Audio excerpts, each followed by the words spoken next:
to settle into your seats and prepare for the start of our worship service. But before we begin, I have a few quick announcements.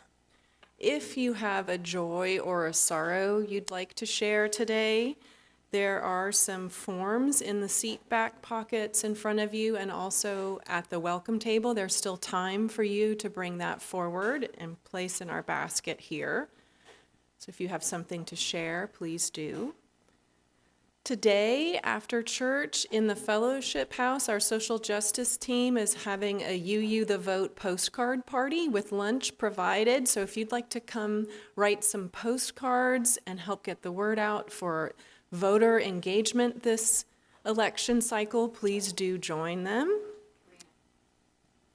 Also, if you can't stay in the coffee house little part there are packets for you to take home. Instructions are inside, so it's pretty explanatory, or contact Lou or I. All right.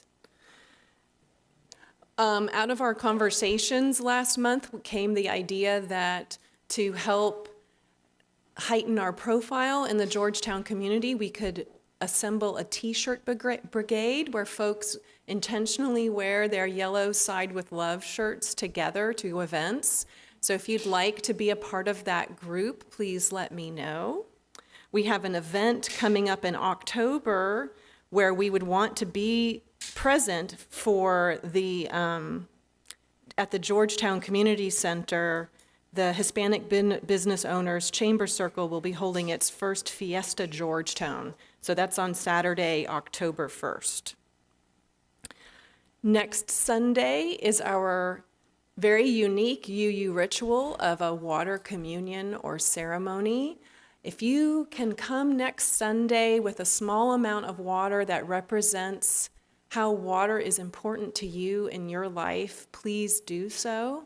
It's a very special in-gathering time for many UU churches across the country. And we will also be having a forum where our board will be presenting the way forward in our new church year. So please come listen to that, and we'll have some eats and treats for that as well. Lastly, I'd like to mention that you may have received a notice that our board president, Molly Hornbuckle, has COVID, and she's doing well and she's fine. But part of our practice here is to let the community know if you test positive for COVID shortly after being with us. Now you can do that anonymously. Molly chose to say it was her, but please let us know so that we can let others know if you test positive. So please be mindful of your own symptoms. All right, shall we begin?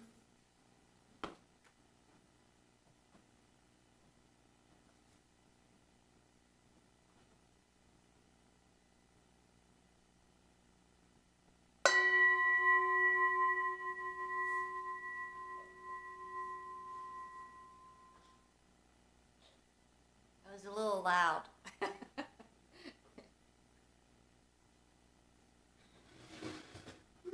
Well, good morning. Good morning, good morning, and welcome. Welcome to San Gabriel Unitarian Universalist Fellowship. I am glad you're here, and whether you're here or watching over live stream from anywhere, it's a pleasure to have you with us today. My name is Michelle Augustine. I moved to Georgetown about 10 years ago. I came from the progressive Austin community in a progressive Presbyterian church. Little did I know how difficult it was going to be to find a church home in Williamson County, which at that time was very conservative. So we started church shopping, and we happened upon a Unitarian Universalist service within Sun City at one of its facilities. And as I was reading the order of worship, and I'm looking at these 7 principles and their affirmation, I turned to my partner Lou and said, well, who couldn't align with these values and these concepts?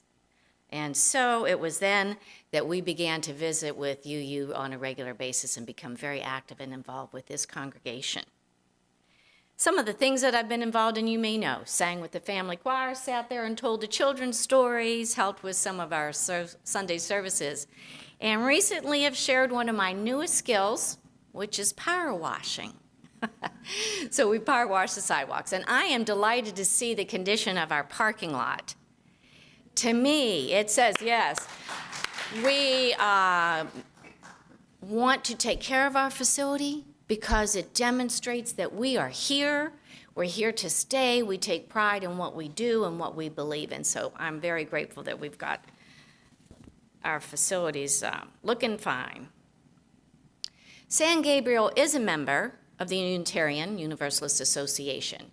And for those that may be visiting with us today or visiting over live stream, you can look up our website. You'll find out more about UUA, about our congregation, upcoming events.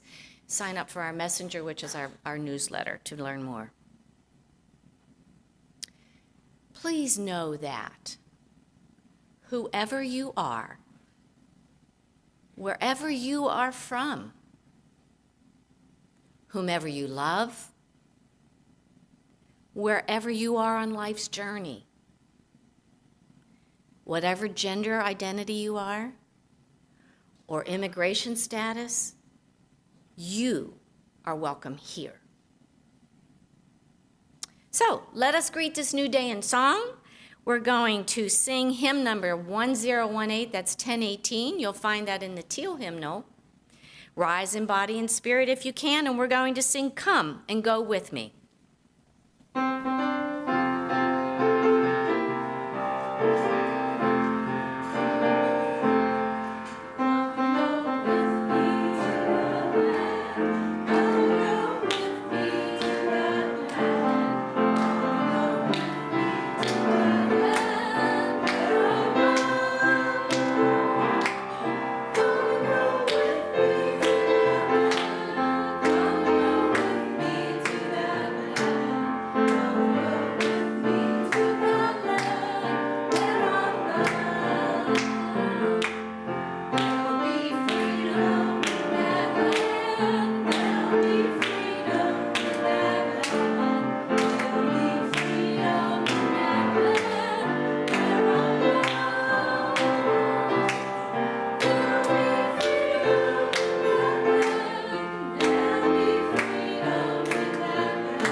So come on to that land.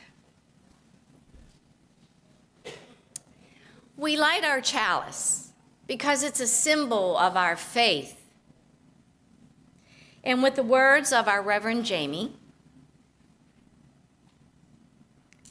we light this chalice as a symbol of our faith, for the promise of a new day, for the renewal of belonging, for the connection between and beyond all that is, all that was, and all that is yet to come.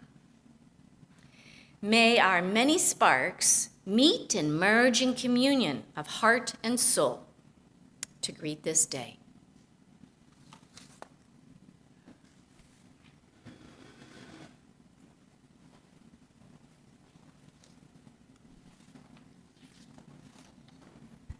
As we come together this morning, may this place be one of respite, of solace, of challenge, of encouragement.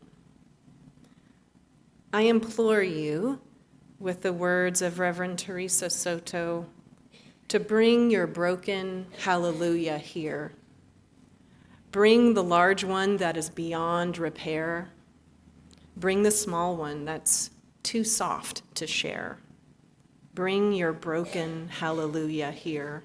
I know that people have told you that before you can give, you have to get yourself together. They overstated the value of perfection by a lot, or they forgot. You are a gift. We all bring some broken things, songs and dreams and long-lost hopes. But here together we reach within. As a community, we begin again. And from the pieces, we will build something new. This is work that only you can do. We wait for you.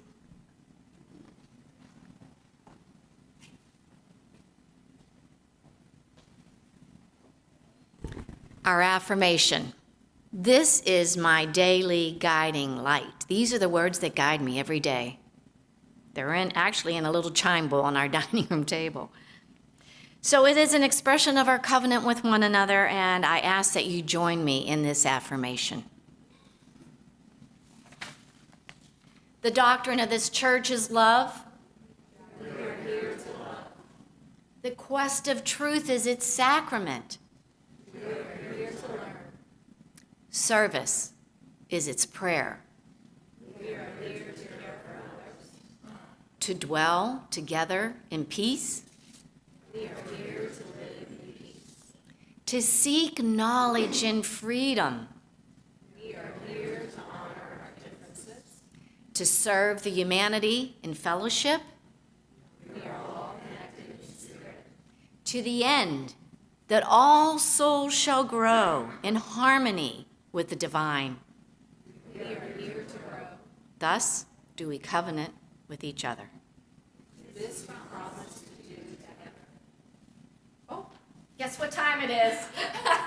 It's time for the Wonderbox. It's time for the Wonderbox. Let's see.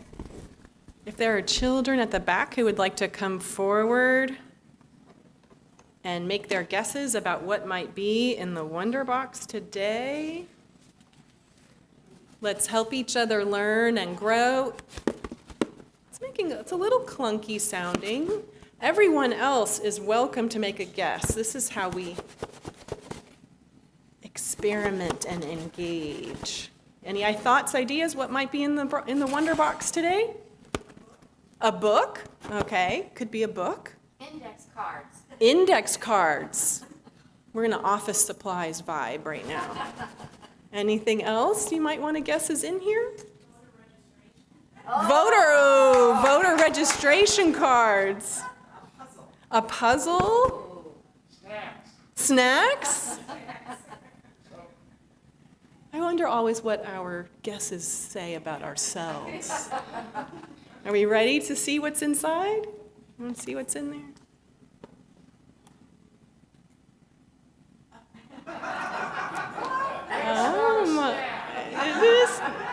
It is very much a snack. So what does broccoli bring to mind for you? What do you think about when you see?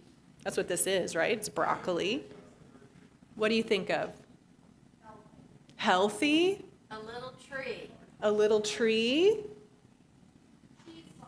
Cheese sauce. It's good with cheese sauce. All right. Well, I think we might need to eat this later. All right, let's see what our story is going to tell us about broccoli.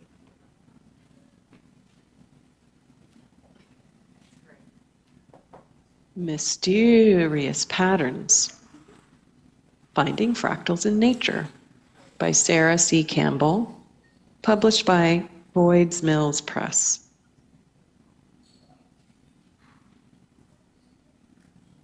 On a street, in a town, in a city, familiar shapes are everywhere.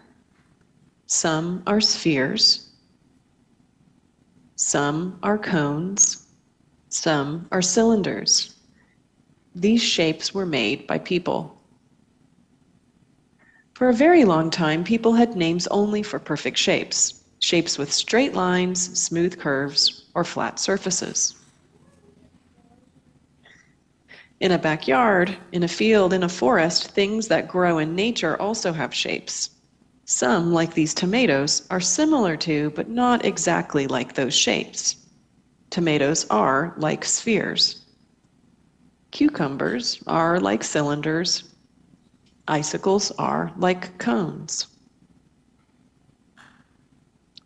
But many natural shapes do not look anything like the familiar perfect shapes that people make.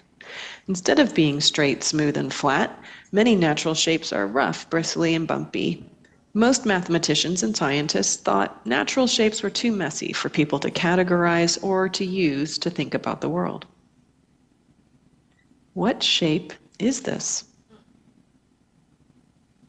Or this? Or this? Until 1975, we did not have a name for them. Then, a mathematician named Benoit Mandelbrot noticed similar patterns in these natural shapes. He agreed that the natural shapes, which he named fractals, were different from perfect shapes and didn't look much like one another. But he saw that they had something in common. Every fractal shape has smaller parts that look like the whole shape. Fractals are everywhere in nature and can form in many different ways. A tree is a fractal. It starts with one shape that changes in the same way over and over and over again. This tree starts with a stem, which splits into two branches, which each split into more branches until the smallest branches split into twigs. Many smaller parts of the tree, larger branches with smaller branches and twigs, look like the whole tree with its trunk and branches and smaller branches. This head of broccoli is also a fractal. When broccoli is pulled or cut apart, each smaller part looks like the whole shape. All fractals have parts that repeat at different sizes. Queen Anne's lace grows flower heads with a fractal pattern, but they don't form like the tree. Instead of adding parts over and over and over again, the Queen Anne's lace produces a bud that opens over the course of days to reveal a fractal flower. The large flower head is made of smaller flower heads, each on its own stem. The smaller heads, too, are made of even smaller 5-petal flowers. Fractals have edges that are jagged, wriggly, or craggy. This lightning splits off into many smaller-sized spikes in a jagged pattern. The pattern looks like the branches of a tree, though lightning forms in an instant. A tree takes years. There are also fractal patterns on the Earth's surface. Looking at the Colorado River from outer space shows us the fractal pattern of smaller rivers and streams that feed into one large river. With fractals, the shape can change the same way over and over again by adding on, as when a tree grows branches, twigs, and leaves. Or the shape can change the same way over and over again by creating new paths, as when water runs downhill and carves new channels in soil, rocks, and sand to create a river. The Grand Teton Mountain Range formed at least 9 million years ago when pressure below the Earth's crust pushed one giant slice of rock against another so forcefully that it created towering peaks. Just like a head of broccoli is made of many smaller-sized florets, the Grand Teton Mountain Range is made of many smaller-sized mountains. Some fractals form in a flash like lightning, or in a growing season like broccoli or Queen Anne's lace. Others, like trees or rivers or mountains, take hundreds or thousands of years. There are also fractals inside of living things. This leaf's veins, which move water and plant food around, make a fractal pattern. There are even fractals inside our bodies. Human lungs hold fractal shapes, which can be seen in airways, veins, and arteries. In the photo below, the airways are in off-white while the veins and the arteries are in blue and red. Lungs continue to develop inside our bodies throughout childhood, growing like a tree to fill the space inside our chests. Not every pattern with similar shapes is a fractal. The sections on the outside of this pineapple form a repeating pattern, but each section is about the same size. The skin markings on these swallowtail caterpillars also form a pattern, but instead of repeating at smaller sizes like broccoli or Queen Anne's lace, each stripe and dot is roughly the same size as all the others. Because of what Mandelbrot discovered and what he taught us about the patterns in our complex natural world, we can make sense of things that once seemed too messy, too small, or too large to understand. Mandelbrot gave us a word, fractals, and an idea that helps us see the world in a whole new way. The fractal shapes we see in trees, rivers, mountains, flowers, vegetables, and even in our own bodies tell us a story about how things grow and change over time. The fractals may not be perfect or smooth, but they display patterns and an order of their own. Everywhere and every day, nature is forming fractals. The end. I think that's the longest Wonderbox I've ever done. Oh my gosh, it felt a lot longer listening to it then. So thank you for your patience. Benoit Mandelbrot was a Jewish, Polish-born French-American mathematician and polymath who survived Nazi persecution. After university in France, he attended Caltech and got a degree in aeronautics. He attained dual citizenship, worked for IBM for 35 years, taught economics at Harvard, and received tenure at Yale. His ideas impact cosmology, financial markets, biology, and art. And so what I hope you heard in the story is that broccoli, like many other things in nature, grows according to a pattern that where one segment of the pattern is a microcosm of the larger one. And so, you know me, I always have something for you to do. So Michelle, if you wouldn't mind passing this out, we are going to create some fractals right now. Even though we just talked about how they form in nature, we're going to make an approximation of one with these triangles. This one does not grow in nature. It's a geometric one, and it's called a Sierpinski triangle. And I have a big one up here, so you can follow along with me.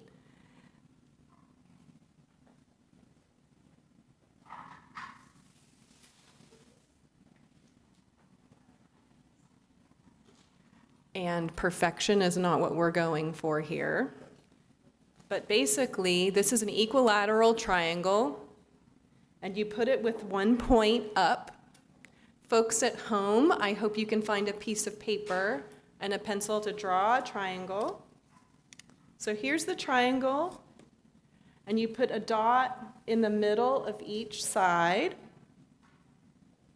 and then you draw a line. I'm going to try and draw a line.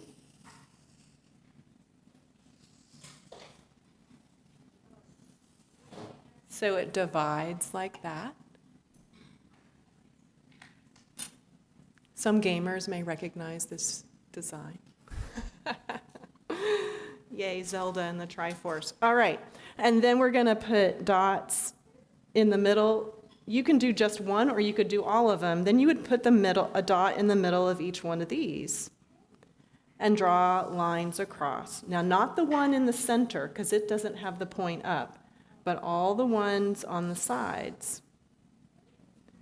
Then you would put a middle in the dot a middle dot in each one of those sides and draw another triangle.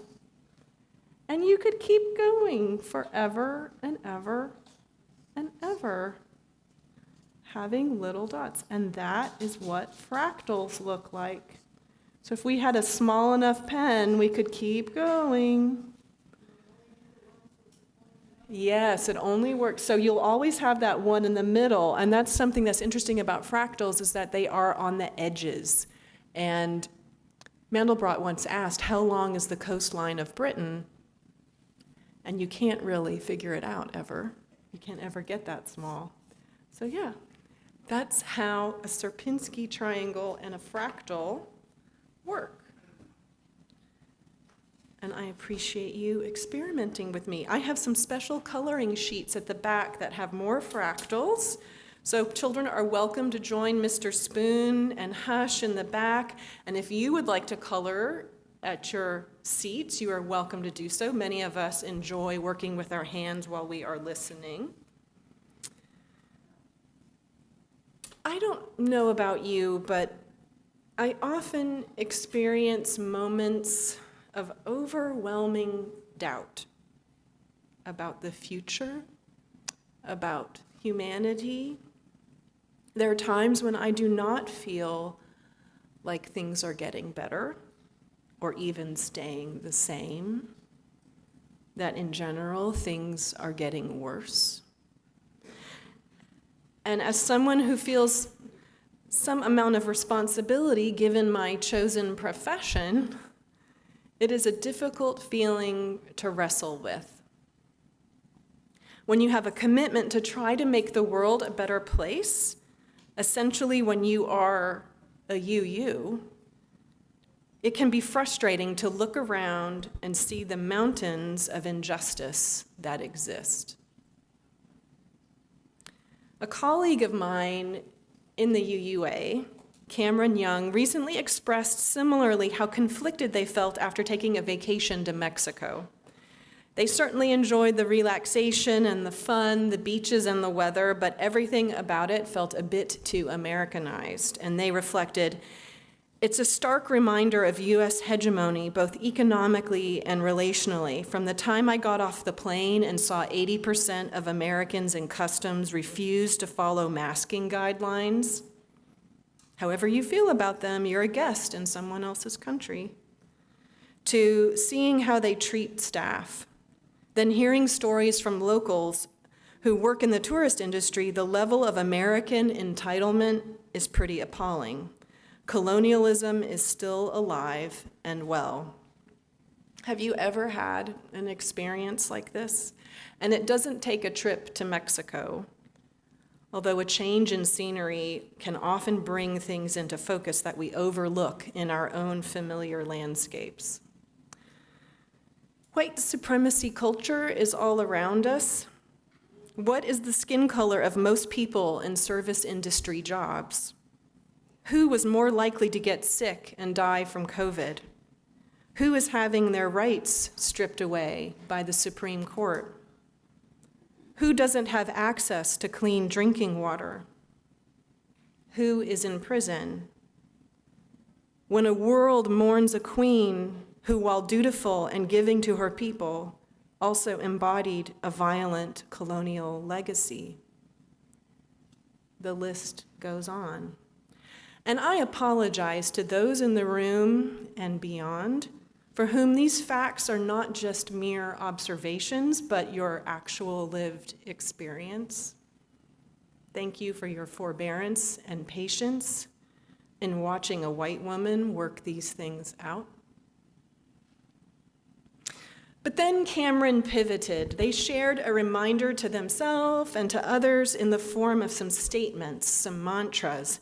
And they were, I am no victim of life, I shape change. We are not victims of circumstance, we shape change. I practice what I want to become. We practice what we want to create. I am a microcosm of all the possible justice, liberation, pleasure, and honesty in the universe, and I act accordingly. I remember that I exist only in relationship to other people and systems. I accept that I cannot change others, but I can hold standards for my own life. I willingly engage in and support transformative justice processes for accountability and getting in right relationship. And I create more possibilities in the face of scarcity thinking. These are reminders that I need to hear on the regular. White people in particular expect a big bang for their buck. They expect their individual actions to have quite a large impact and are quite easily distraught when that doesn't happen. Spoon at the back regularly reminds me that it was 10 years from the first sit-in to when we signed the Civil Rights Act. This expectation is culturally taught, reinforced, and protected, and applies to many different spheres, whether it is within personal growth or financial gain or building community. This foundational belief is intertwined with the mythos of the American dream, a Cinderella story, and bootstrap individualism. And while the expectation is meant to privilege and benefit white men primarily, it is also exhausting for everyone. This constant push for more, better, higher, faster, I know my privileges are far greater than those of the poor and those with marginalized identity, but make no mistake, white people have everything to gain from the dismantling of white supremacy culture as people of color do. We are all bound up in these systems of oppression together. And none of us will be free until we are all free. In July, I spoke about this interdependence and how our UU theology centers as its highest value love. And once we choose love, we begin to break free from this oppression. We begin to shape change. Another colleague of mine, Bart Frost, once asked the question, and I have posed it to you before as well, can you be a Unitarian Universalist alone? Is it even possible to practice our faith, be a person of this faith, without being in relationship to others and to the world around us? File this question away for a moment. And now I invite you to join me in the Buddhist metta-meditation that our San Gabriel children know so well. You can repeat after me. May I be happy. May I be healthy. May I be filled with love. Think of someone you love. May you be happy. May you be healthy. May you be filled with love. Think of someone you've had trouble with. May they be happy. May they be healthy. May they be filled with love. And lastly, let us wish this for the whole world. May we be happy. May we be healthy. May we be filled with love.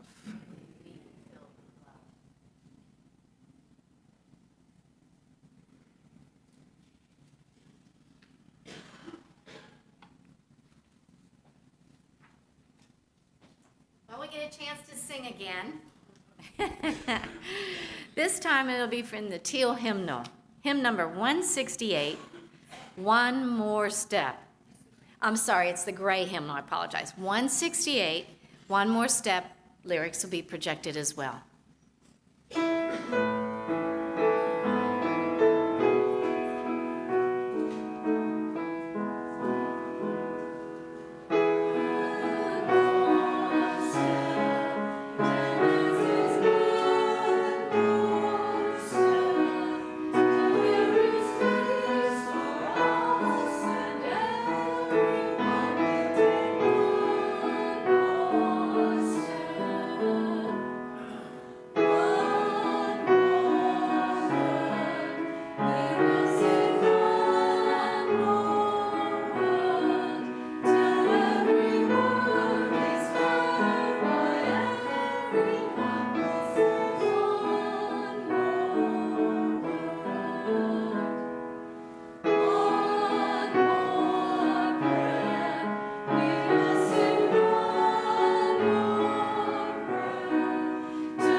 Okay, so what does broccoli have to do with all of this? I have not forgotten about Benoit Mandelbrot and the fractals, and I hope you haven't either. I'm going to repeat those statements, the mantras that I shared earlier. I am no victim of life. I shape change. We are not victims of circumstance. We shape change. I practice what I want to become. We practice what we want to create. I am a microcosm of all the possible justice, liberation, pleasure, and honesty in the universe, and I act accordingly. I remember that I exist only in relationship to other people and systems. I accept that I cannot change others, but I can hold standards for my own life. I willingly engage in and support transformative justice processes for accountability and getting in right relationship. I create more possibilities in the face of scarcity thinking. These are a reflection of the teaching of Adrienne Maree Brown. She is a community activist, an organizer, an author, and many other things. She was an invited speaker at our Unitarian Universalist General Assembly this past June. She, in turn, is influenced by the work of African American author of science fiction, Octavia Butler, and Asian American community activist Grace Lee Boggs. What I'd like to call out right now is that word microcosm, that each one of us is a microcosm of all the possible justice, liberation, pleasure, and honesty in the universe. And I relate that to the fractal, an object of quantity that displays self-similarity, which means that it looks roughly the same at any scale. Because what we practice at the small scale sets patterns for the whole system. I will repeat that. What we practice at the small scale sets patterns for the whole system. And it is within this framework that I find an antidote to the feelings of overwhelm and hopelessness I experience when faced with the injustices of this world. I am a small part of this system, and I exist in relationship to it. But if what we practice at the small scale sets patterns for that whole system, then my personal actions, no matter how small, matter. And that what we do here together matters. And that we practice what we want to become and what we want to create here. And in our covenant with one another, we hold each other accountable to our shared values in the process of that creation. The congregation is the curriculum for our future, and we shape change and get closer to realizing our vision of beloved community. Shape change sounds a bit like a dance, doesn't it? It's not quite the same as creating change. Change is always happening, whether we engage it or not. But to be intentional, to stick a hand in, and to shape change, to be listening, responsive, and in relationship with those around us as we practice what we want to create, that is something we can do at a very personal level that then impacts a larger one. So, before us we have two concepts: that what we do at the small scale matters, and therefore we must embody the just and liberated world, the beloved community we long for. Grace Lee Boggs said, "Transform yourself to transform the world." And A just and liberated world is only achievable through right relationship, that I only exist in relationship to other people and systems, which brings us back to the question that I mentioned earlier about, can you be a Unitarian Universalist alone? Can you embody the principles and values of our faith in isolation? So let's explore that for a minute, and I invite you to turn to someone near you and discuss that for a few minutes. Take a few minutes to do that. You might need to turn around in your seat. You might need to say hello to someone near you. Maybe reach out to someone you don't know very well. Can you be a Unitarian Universalist alone? Think about that. I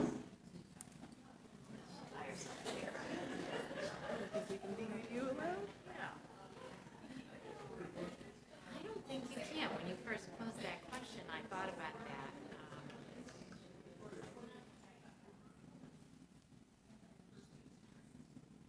I hope that exchange was meaningful to you, because I believe it is through these types of conversations, by listening to one another, by embracing enough humility to learn from each other, that we practice the just, liberated world, the beloved community we want to create.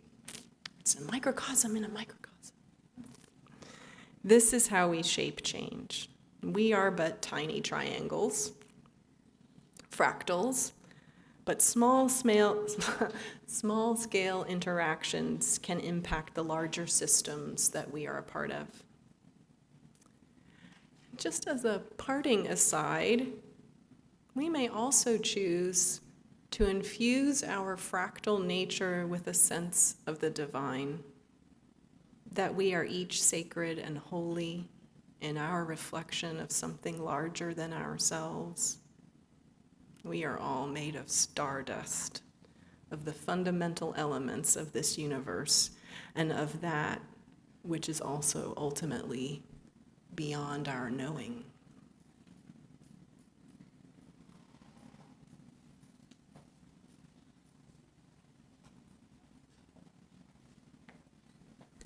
Folks, it says time for us to take up an offering, and we do so to sustain this place that we call home, to support the work of our fellowship.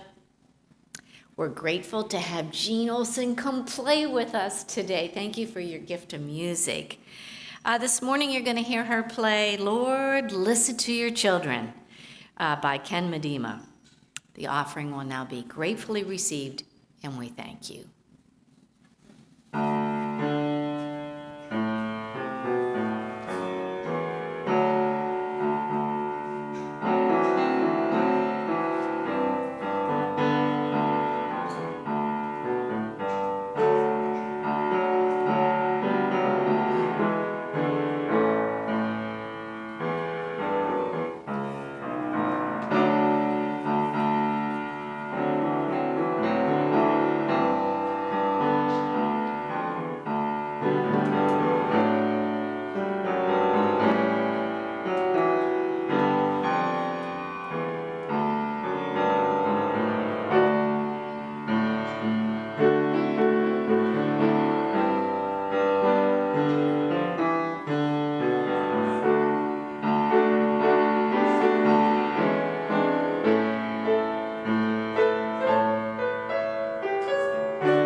Thank you, Jean.